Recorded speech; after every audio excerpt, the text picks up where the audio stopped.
So one of the things that's been quite controversial in the news recently, Tom, is this plan to send those who come here illegally to Rwanda. There's been a lot of kickback about this. Are you convinced that that's actually going to work?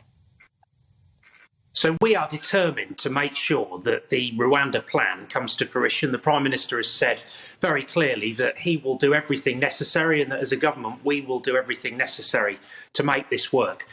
The fact is we have no alternative, and one of the things that frustrates me greatly, as it probably does you, that our opponents in the House of Commons often say that they disagree with the approach that we're taking, but offer nothing credible whatsoever in response in terms of what they would do differently. And I've always been clear that there is no one single intervention that will resolve this issue of itself. But I do think that the Rwanda plan, that economic development partnership with Rwanda, will help to really sever the link between getting in a small boat, arriving in the United Kingdom, thinking that you're going to be here for a long length of time while your case is processed, and then potentially stay long term as well. We have to put a stop to these journeys, and I think that the Rwanda policy will help us to do that.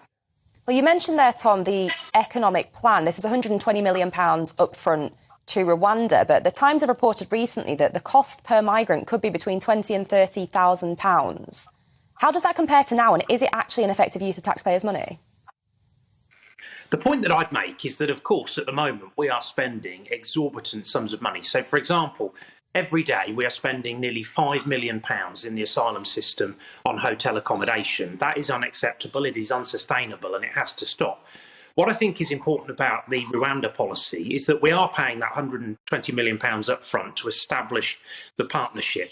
But then as we move forward, our intention is that the sort of money that we will pay across to the Rwandan government will be similar to the amounts that we're paying currently to process those cases in the United Kingdom. But of course, the key thing is that if the policy is successful in the way that we think it will be, those costs should then drop off very dramatically, because the deterrent effect and the effect of enacting the policy and delivering it should mean that the number of crossings that are being made in the first place are dramatically reducing. So in the longer term, not only should this help to save lives, but it should also help us to really get under control the costs of the system.